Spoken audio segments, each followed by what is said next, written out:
Solène Niederkorn vous propose FinScale, un éclairage sur l'innovation dans le monde de la finance, de la banque et de l'assurance. Zoom sur les stratégies d'acquisition en social trading. Benjamin Chemla, CEO et cofondateur de Shares.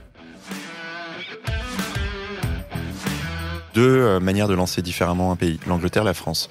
L'Angleterre, on a lancé en ouvrant les portes et en laissant rentrer le tout venant. Et on avait une stratégie très agressive de referral, 40 € par compte créé. C'était agressif, ça nous a fait devenir l'application la plus téléchargée en Angleterre sur le premier mois, mais ça a ramené quelques milliers d'utilisateurs en fait qui n'étaient pas là pour les bonnes raisons, fantômes, et ça a été pour une fintech en plus c'est beaucoup de travail, beaucoup d'onboarding, beaucoup de problématiques de support pour finalement peu de création de valeur. Donc ça a été un vrai learning. À l'inverse, quand on lance la France, on décide de le faire à guichet fermé, stratégie Hermès, Velvet Rope stratégie, on laisse rentrer au compte-gouttes.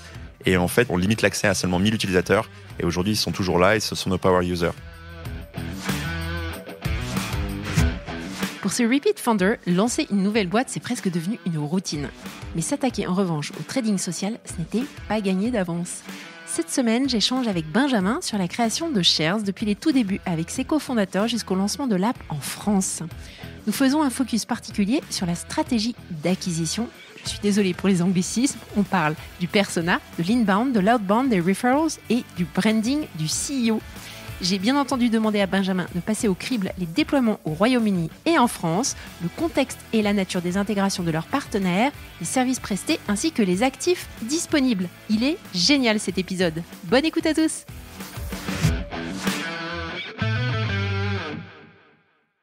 Bonjour à tous, bonjour Benjamin. Salut. Merci de me rejoindre pour enregistrer un épisode sur Shares. Je suis très heureuse que tu me fasses le plaisir d'intervenir sur le podcast. Est-ce que tu pourrais, s'il te plaît, te présenter aux personnes qui ne t'auraient pas encore identifié ?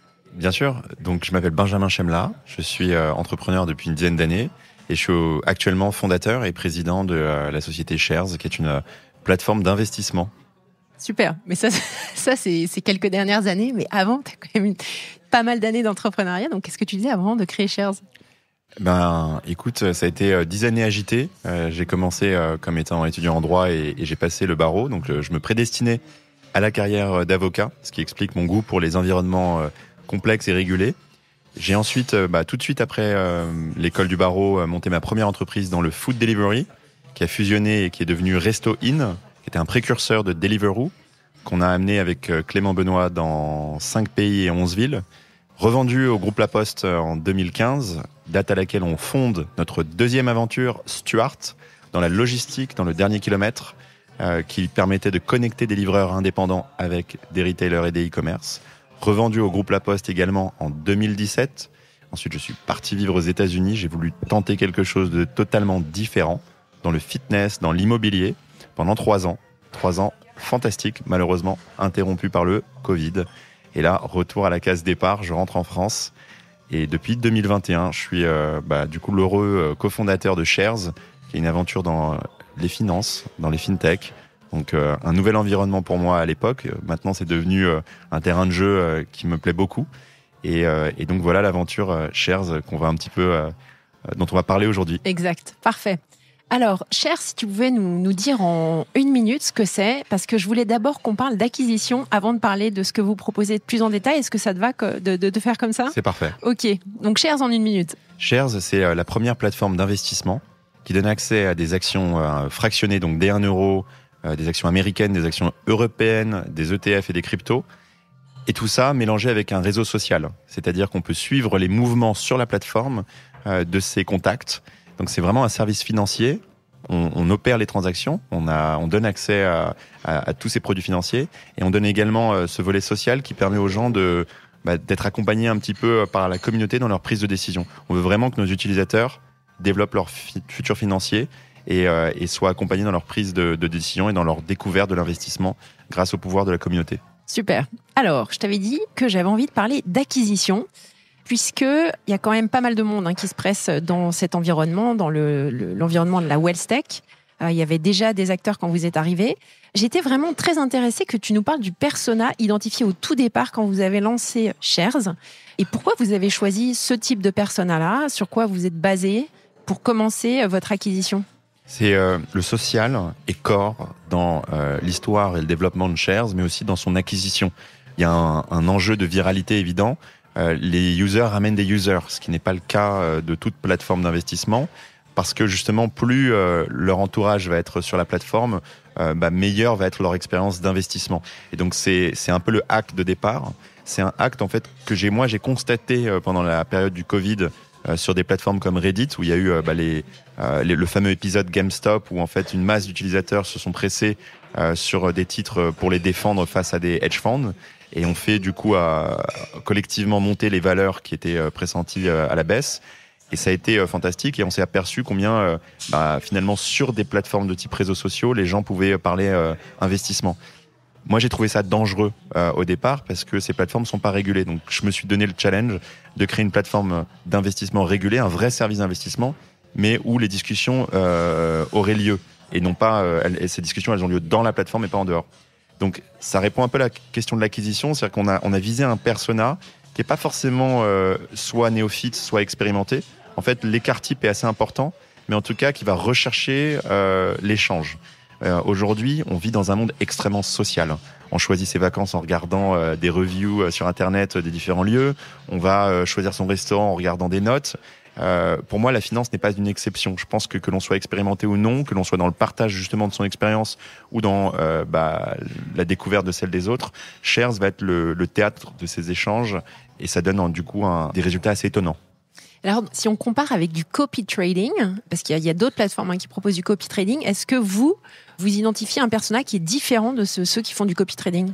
On va dire, je pense qu'on va avoir pour l'instant des utilisateurs un petit peu plus actifs dans leur investissement, puisque nous, on ne systématise pas le trading en miroir. Je m'explique. On a des utilisateurs aguerris et on va pouvoir suivre leur portefeuille. On va être notifié à chaque fois qu'ils font une transaction. Ces utilisateurs-là, que l'on appelle chez Shares les premium investisseurs, leur contenu est soumis à modération. C'est-à-dire qu'on ne peut pas, en tant que premium investisseur dont le profil est visible par défaut, on ne peut pas publier, partager une opinion sans qu'elle soit soumise au contrôle de notre département compliance. Mais donc une fois que c'est fait, du coup, ça va inciter forcément les autres utilisateurs à arbitrer et à prendre des décisions potentiellement en rapport avec celles des premium investisseurs. Nous, on a décidé de ne pas le systématiser. Le copy trading, je trouve ça dangereux. Parce que si on copie en miroir le portefeuille d'un investisseur à un instant T, il n'est pas dit que ce soit opportun de prendre les mêmes mouvements qui ont été pris peut-être quelques semaines ou mois avant par l'investisseur. C'est ça, le copy trading, c'est répliquer en miroir le portefeuille d'un investisseur. Sauf que, voilà, encore une fois, il a pu entrer sur un titre il y a 3, 4, 5 semaines. Donc, ce qui est intéressant, c'est l'instantanéité du mouvement. Et du coup, nous, c'est ça qu'on traque. C'est partager, envoyer une notification à chaque fois qu'un ordre est passé par un trader aguerri et ensuite laisser à l'utilisateur l'arbitrage de je vais le faire ou je vais pas le faire. Il est maître de sa décision. Alors moi, je vous ai suivi au tout départ quand vous avez lancé l'aventure et c'est vrai que j'ai été assez impressionnée par la place que vous avez prise. Donc j'aurais aimé que tu nous décrives plus en détail la stratégie d'acquisition, particulièrement avec les canaux que vous avez choisis, lesquels ont le mieux marché que d'autres et comment vous transformez, c'est bien après avoir raise awareness de la plateforme, comment est-ce que vous les transformez en clients ? C'est hyper intéressant. Au tout départ, je me rappelle avoir été rencontrer Guillaume de Brut, que j'aime beaucoup, et je lui ai dit, tiens, est-ce qu'on peut pas faire un truc ensemble ? Et il m'a dit, franchement, oui, on peut, mais je te conseille de devenir un média. Fondamentalement, on vit dans un monde où le contenu est clé. Tu t'achètes une caméra, tu recrutes une petite équipe, un micro, et puis tu essayes de développer toi une stratégie contenu. C'est ce qu'on a fait en Angleterre, où on s'est lancé il y a 18 mois. Et on a cette capacité aujourd'hui à créer, à générer du contenu. Ça peut être un contenu un peu top of the funnel, donc ça va être un micro-trottoir avec des concepts financiers assez grand public. Ça peut être plus middle of funnel avec des concepts qu'on explique, on rentre en détail, ou vraiment bat funnel où vraiment on explique comment créer une stratégie. Forcément, on n'a pas le même reach selon, mais ça nous permet de créer une awareness. Et aujourd'hui, sur l'année 2023, on a fait plus de 50 millions de vues en Angleterre. Donc c'est vraiment un succès. Et sur quoi, YouTube, TikTok, principalement en fait aujourd'hui sur TikTok et sur Instagram. Ouais. Ça a été nos canaux en volume d'acquisition principaux. En qualité, LinkedIn ramène des utilisateurs peut-être un petit peu plus sérieux dans le montant investi, dans le parcours. Mais en volume, aujourd'hui TikTok, ça a été chez nous, en tout cas, ça a été imbattable. D'accord. Donc ça, une fois que la personne vous identifie, après, comment tu les transformes et comment tu maintiens cette excitation au trading pour rendre les gens un petit peu sticky sur Shares? Le gros challenge des fintech, quelle qu'elle soit, c'est l'onboarding. À la différence d'une application de dating, où il suffit de mettre son numéro de téléphone et on peut faire même un Facebook Connect ou un Instagram Connect, peu importe. Sur le trading ou sur l'investissement, on a des KYC. Donc, il est long l'onboarding, papier d'identité, vérification, face check, etc. C'est un challenge et forcément, ça crée de la friction et ça atteint la conversion. Nous, chez Shares, en fait, ce qu'on a fait, qui est un peu original et qui est lié à notre histoire de social media, c'est qu'on a un onboarding en 2 temps. Donc, en fait, l'utilisateur, il peut arriver et très rapidement être onboardé dans la plateforme sociale, consommer du contenu sans forcément avoir ouvert son compte titre à proprement parler, puisqu'il n'a pas fait sa vérification. Et donc, ça permet de lui offrir une expérience de découverte des bénéfices de la plateforme qui est plus rapide. Et puis ensuite, évidemment, dès qu'il va vouloir investir, là, on va le ramener à son onboarding initial pour qu'il le finalise et qu'il aille jusqu'au bout. C'est le fait de splitter l'onboarding en 2 temps, ça a été un premier hack qui, en fait, nous permet d'avoir, évidemment, beaucoup de téléchargements, beaucoup d'onboarding d'utilisateurs sociaux, et puis ensuite une conversion, un objectif de conversion en investisseurs. Et par nouveaux clients, est-ce que vous êtes capable de déterminer combien vont ramener de nouveaux clients? Donc par un client ramené?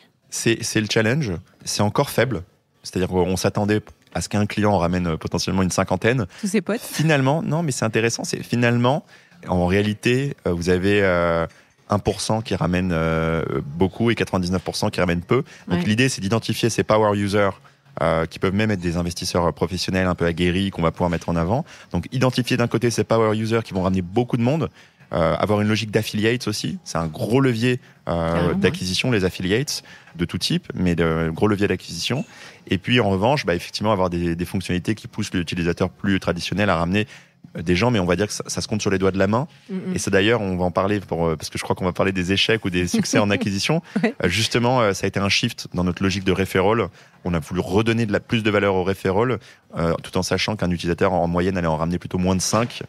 Mais mieux vaut qu'il en ramène moins de 5 et que ça soit extrêmement qualitatif plutôt que ça soit éparpillé et peu qualitatif. Tu peux communiquer sur la taille du portefeuille moyen des clients? Oui, alors c'est assez classique. C'est-à-dire qu'aujourd'hui, on est en France depuis à peu près 2 mois. Donc c'est le début. Le portefeuille, il grossit dans le temps.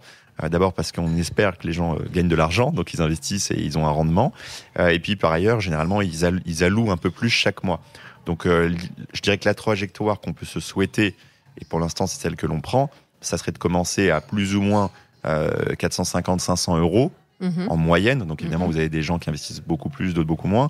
Et puis que dans le temps, ça grossisse à raison de quelques centaines d'euros par mois. Et donc un utilisateur, après 2 ans, il dépasse évidemment les 2-3 000 euros de portefeuille moyen. C'est ça un peu la trajectoire que l'on peut se souhaiter en moyenne, avec évidemment des écarts types assez importants. Vous communiquez sur le nombre de clients que vous avez ou pas? Oui, en 18 mois, on a eu plus de 100 000 comptes titres créés en Angleterre. Ouais. Et en France, en 2 mois, c'est encore quelques milliers. Ouais. L'objectif étant d'arriver à peu près une centaine de milliers de comptes en Angleterre, également en France, dans l'année qui arrive. Top. Alors, il y a un point que je trouve intéressant, c'est toujours le branding du CEO, parce que toi, on te voit quand même pas mal, je trouve. Voilà, je te trouve quand même assez présent sur les réseaux, tu as une parole quand même assez affirmée, tu participes à plein de podcasts, etc. De ton point de vue, c'est quoi l'importance qu'a ce branding personnel du CEO, ou en tout cas du C-level dans une startup comme Shares? Est-ce que ça a plus de sens sur certains réseaux que sur d'autres? Et quels sont les avantages que tu y vois? Je pense qu'en fait, c'est un exercice qui est indispensable aujourd'hui de façon générale et de façon encore plus prononcée dans l'univers des finances. Quand on confie en fait son portefeuille, son argent à une entreprise, je pense qu'on a un petit peu envie de savoir qui sont les personnes derrière. Quelle est leur nationalité, à quel éventuellement régulateur ils sont soumis, etc. Et peut-être même de les connaître. Donc c'est un peu ça l'enjeu. Je pense que c'est important notamment pour un public français qui sache qu'il y a une fintech en France, régulée par l'AMF et la CPR, qui leur offre accès à ces services d'investissement. On est la seule aujourd'hui. On est la seule en France, française, réglementée à la fois en tant que PSI et PSAN, pour ceux qui nous écoutent et qui connaissent tous ces termes. Donc, ce qui permet de faire du trading en stock, mais aussi en crypto, et de la tenue de compte. C'est scientifique, mais c'est des vraies victoires pour une fintech française jeune d'obtenir ces agréments. Et donc, pour revenir à la personnalité du CEO, je pense que c'est bien. Et après, les marques aujourd'hui s'appelaient moins avec les réseaux sociaux, avec la manière dont on consomme l'information, les gens sont moins sensibles à une communication froide d'une marque. Je pense que c'est important d'incarner.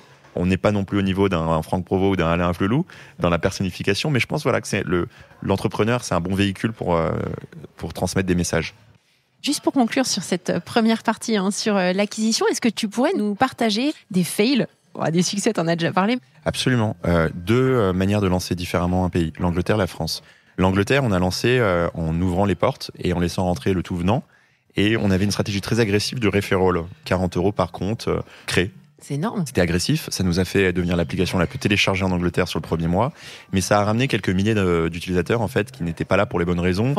Fantômes. Et ça a été pour une fintech en plus, c'est beaucoup de travail, beaucoup d'onboarding, beaucoup de problématiques de support pour finalement peu de création de valeur. Donc ça a été un vrai learning. À l'inverse, quand on lance la France, on décide de le faire à guichet fermé, stratégie Hermès, Velvet Rope stratégie, on laisse rentrer au compte-gouttes. Ouais. Et en fait, on limite l'accès à seulement 1000 utilisateurs. Et aujourd'hui, ils sont toujours là et ce sont nos power users. Donc voilà, la stratégie, elle a été inversée. Et aujourd'hui, on limite même les referrals dont chaque utilisateur peut bénéficier. Donc il choisit précisément les contacts qu'il veut ramener sur la plateforme et c'est plus open bar. Voilà, donc ça, c'est une manière différente de voir les choses et finalement qui produit plus de valeur. Super. Alors, tu disais, vous êtes présent au UK et en France. La typologie de titres qui sont présents sur les plateformes est la même. Qu'est-ce que vous avez lancé au final dans les deux pays ? En Angleterre, malheureusement, pour des raisons réglementaires, on ne peut pas proposer de crypto-monnaie à date, chose que l'on fait en France. En Angleterre, on propose des stocks en fractionné américains. Mm-hmm. Bientôt, on pourra proposer des stocks européens et des ETF. En revanche, en France, on a une offre plus complète. On propose des actions européennes, des actions américaines, des ETF et des crypto-monnaies. D'accord. Alors, en termes de setup, moi, j'adore les setups, les coulisses. Donc, je sais que vous travaillez avec Odo, Alpaca, Pledge. J'ai été un petit peu farfouillée, t'as vu ? Module. Comment est-ce que vous avez déployé ? Donc, il y a toute la partie front que vous déployez en interne. Et après, vous vous pluguez avec des acteurs financiers. Est-ce que tu pourrais nous expliquer un petit peu comment ça se passe dans les coulisses ? Absolument. Alors, il y a des métiers qu'on fait, des métiers qu'on ne fait pas. En tant que fintech, on va agréger des services, tout à fait. Si on prend dans l'ordre, l'onboarding, il faut vérifier les comptes en utilisant Fido pour la vérification d'ID, de documents, etc. On utilise Comply Advantage sur la partie AML, donc money laundering, blanchiment, etc. Fraude détection. On va utiliser en open banking Plaid, ce qui nous permet de faire des top-ups sur des comptes directement. Donc ça facilite en gros le dépôt. C'est hyper important. Il y a d'autres acteurs, je cite ceux-là, mais ce sont ceux que nous utilisons. On utilise également, on n'est pas e-money provider, donc c'est-à-dire qu'on ne peut pas gérer des dépôts cash. Nous, on est teneur de compte pour des actifs boursiers. Donc, il nous faut un contact qui est établissement de monnaie électronique. On utilise un acteur qui s'appelle Modular. Qui est aux Pays-Bas. Ouais, qui est désormais aux Pays-Bas. Il a bougé.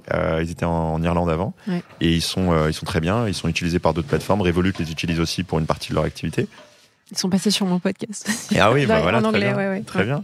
Et que dire d'autre ? Après, en broker, on utilise Alpaca. Donc, c'est un broker as a service qui est basé dans la West Coast aux États-Unis, qui est notre broker US. Upvest en Allemagne, pareil, même système. Donc, c'est-à-dire qu'eux vont gérer l'exécution.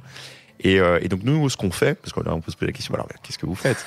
On fait quand même pas mal de choses parce qu'on fait la tenue de compte. Ouais. Donc, on va tenir les comptes et on va ouvrir en sous-conservation un gros compte shares chez nos brokers et on va ségréguer, nous, on va gérer d'un point de vue administratif la tenue de compte de nos clients.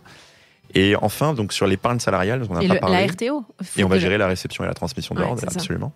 Et enfin, sur l'épargne salariale, puisqu'on a lancé également ça, puisqu'à l'attaque du marché français, on s'est dit on va aussi avoir une offre enterprise permettant à des entreprises de proposer des PE, des PEI et des PER à leurs utilisateurs, à leurs employés.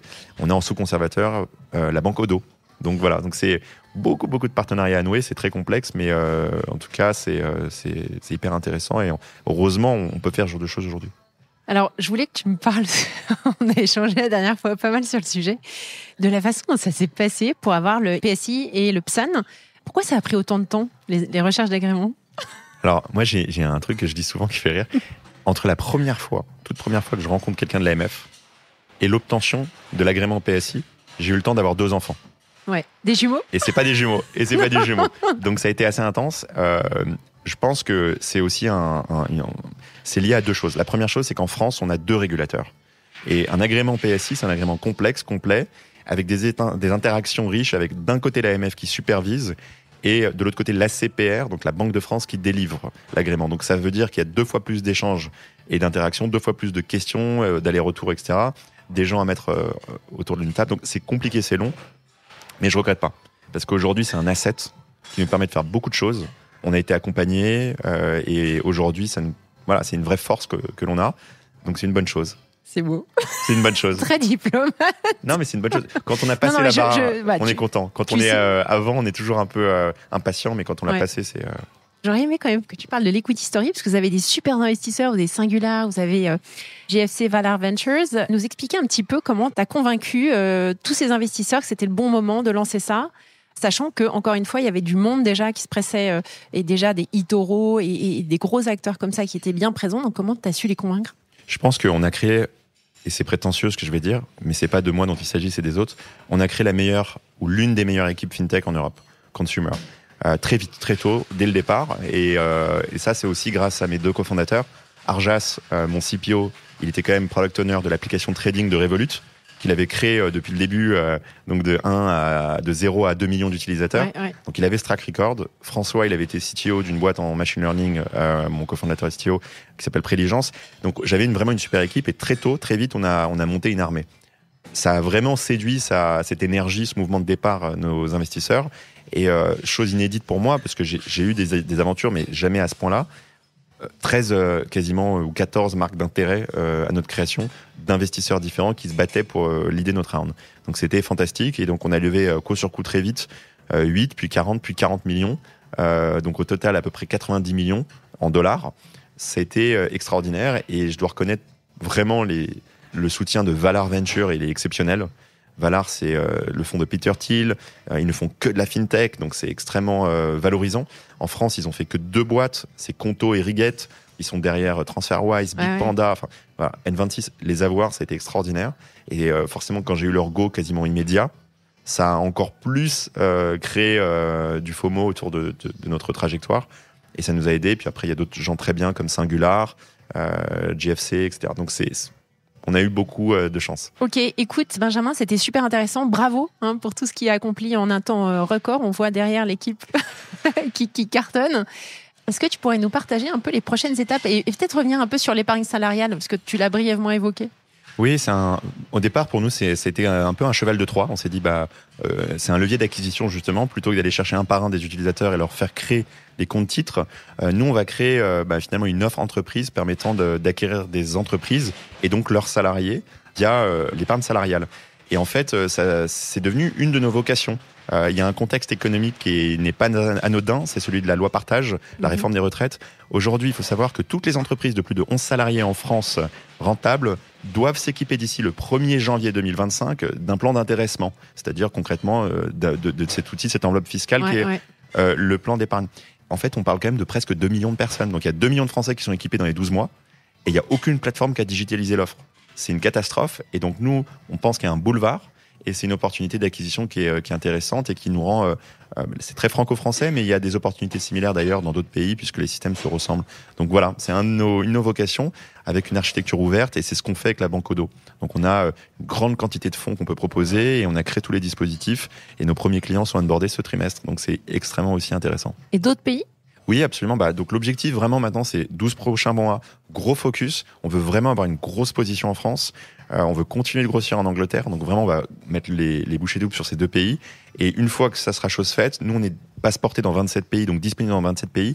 Mais l'effort marketing, on va le laisser pour dans un an, une fois qu'on aura vraiment une trajectoire de succès sur la France. Merci Benjamin.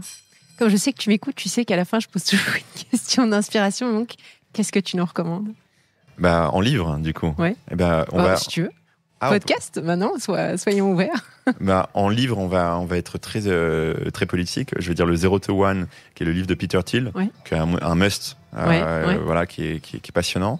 Recommandé une dizaine de fois quand même. Ah ouais, ouais. Bon. Encore récemment. Ah bon, encore récemment. Par Shimon sur Ramp Network. C'est qu'il est bon, c'est qu'il faut vraiment le lire. Donc pour ceux qui l'ont pas encore lu, il faut y aller. Et puis on va recommander les podcasts. Moi qui m'inspire, le numéro 1 pour moi c'est Guy Raz. C'est le podcast qui moi m'a fait grandir. How I Build This. Encore aujourd'hui, je l'écoute à chaque trajet, en voiture, et ça, il est extraordinaire. Donc, je vous recommande, surtout si vous ne connaissez pas, de l'écouter. Super, merci Benjamin. À bientôt. Merci. Merci à tous pour votre écoute. Je suis ravie d'avoir partagé ce moment avec vous. N'hésitez pas à me contacter sur Twitter ou LinkedIn pour me faire part de vos commentaires ou de vos réactions. Et je compte sur vous pour noter cet épisode sur vos plateformes de podcast préférées. À la semaine prochaine!